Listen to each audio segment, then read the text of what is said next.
Baik, selanjutkan kembali Pak Tamrin. Tadi Pak Rahmat mengatakan ini sebenarnya bukan jaminan sosial. Kalau jaminan sosial masyarakat tidak harus iuran di dalamnya, tapi ini jatuhnya asuransi sosial, begitu Pak Rahmat mengatakan. Iya, makanya saya bilang ada kesalahan nalar di situ, ada kesalahan pikir di situ. Nah, Ustadz begini, dalam setiap kata yang hal-hal yang digunakan dalam undang-undang itu tidak sekedar kata, misalnya asuransi, tapi ada yang namanya konsep. Konsep itu artinya utuh. Asuransi, insurance dalam bahasa Inggris itu jaminan. Jadi itu social insurance, bukan commercial insurance seperti yang sudah dijelaskan Mbak Rike dengan bagus. Jadi Bapak menarik kesimpulan bahwa BPJS ini adalah asuransi, keliru sekali. Karena kenapa?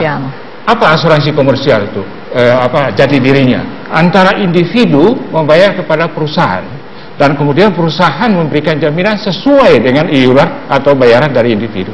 Dalam BPJS itu warga negara menitipkan uangnya kepada negara. Jadi ini hubungan warga negara secara kolektif keseluruhan dengan negara. Nah, dengan negara mengelola agar terjadi subsidi silang, bahasa Indonesianya gotong royong.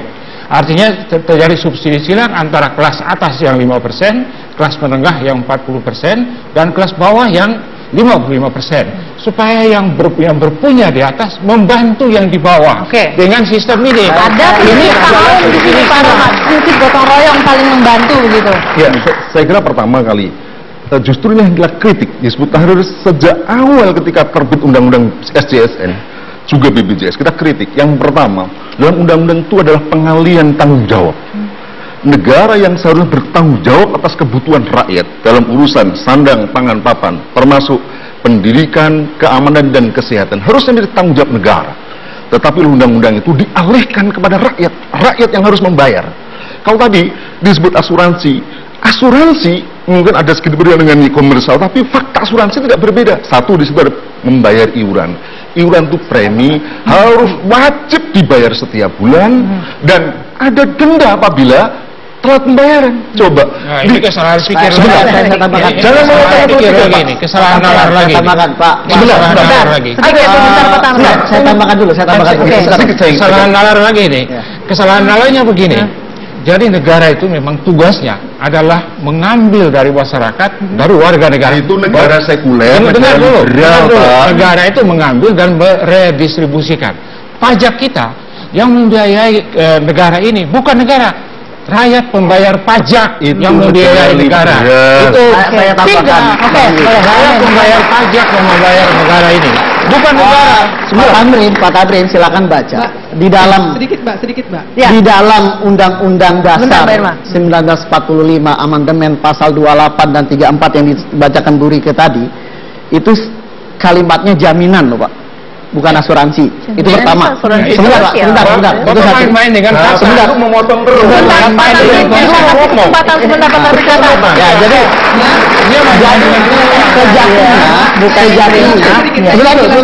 sedikit Mbak sedikit. Sebagai wakil rakyat saya ingin menjelaskan sedikit. Oke, Pak Men, kita dengarkan sebentar. Rakyat. Oke, silakan. Rakyat yang punya hak. Oke, saya ingin menjelaskan sedikit. Saya juga rakyat. Jadi, mohon maaf Pak Ustadz, mohon maaf ya.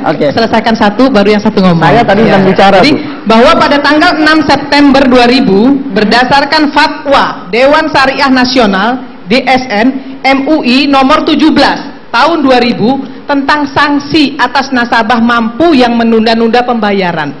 Jadi MUI melegalkan denda terhadap nasabah yang menunda-nunda pembayaran. Jadi apa masalahnya dengan denda yang tadi disebut? Pak Men. Ini perlu digarisbawahi. Nanti dijawab itu. Saya sebagai wakil rakyat, saya tidak yakin Rike mendukung MUI dalam rangka menyelamatkan MUI juga. Kami tidak mau MUI menjadi pernyataan MUI menjadi abu-abu di mata masyarakat karena ada penafsiran yang salah di masyarakat. Sebentar Mbak Erna, kita kasih kesempatan dulu. MUI menanggapi, silakan Pak Men. Saya selesaikan. Pertama, Pak Tamrin, dalam ilmu asuransi dengan ilmu penjaminan rezimnya beda. Dulu ketika masih ada Bapak Pam LK, itu ada biro asuransi, ada biro penjaminan. Karena rezimnya beda, jadi Bapak harus pahami itu, bisnisnya beda. Akan sangat banyak kalau saya ulas. Saya potong satu dulu, selesai. Ya, itu yang pertama. Ya, jadi ini idealnya adalah rakyat sudah bayar pajak, negara tidak perlu lagi memungut iur, idealnya. Oke. Tapi sampai pada titik adanya PBI dan non PBI, kita masih bisa memahami. Saya selesaikan dulu ya. Tetapi ternyata dari data-data yang kita dapat, ada 90 juta PBI, 60 juta non PBI. Itu sangat mungkin terjadi subsidi silang. Yang non PBI menjadi PBI, PBI menjadi mensubsidi non PBI.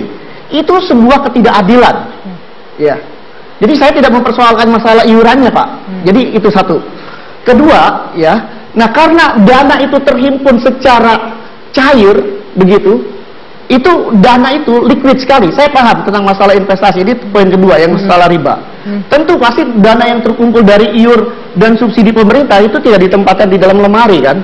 Oke. Tapi kan di dalam bank atau dalam lembaga Artinya keuangan. apa kalau dimasukkan ke dalam itu lembaga pasti keuangan? dikelola dan diputar. Apakah persoalan itu halal atau haram? Oke, itu pertanyaannya. Nah, kemudian persoalannya adalah pasal 17 Undang-Undang BPJS itu mandatori, Pak. Wajib, seluruh warga negara wajib. Kalau warga negara tidak ikut 2019, maka dia tidak bisa ikut izin usaha, mendirikan bangun, dia tidak bisa urus. Yang jadi keberatannya apa di sini dengan kewajiban? Nah, kalau sekarang negara mewajibkan sesuatu dan sesuatu itu bertentangan dengan syariat agama, di mana umat Islam adalah bagian terbesar dari agama itu. Ada posisi yang dilematis, kewajiban negara dengan kewajiban agama. Baik, nanti kita akan kewajiban lanjutkan. negara bertentangan dengan syariat agama. Baik, kita akan lanjutkan nanti Pak Amin, Mbak Rika, dan Bu Endang usai jeda debat akan kembali sesaat lagi. Bu, nanti dijelaskan.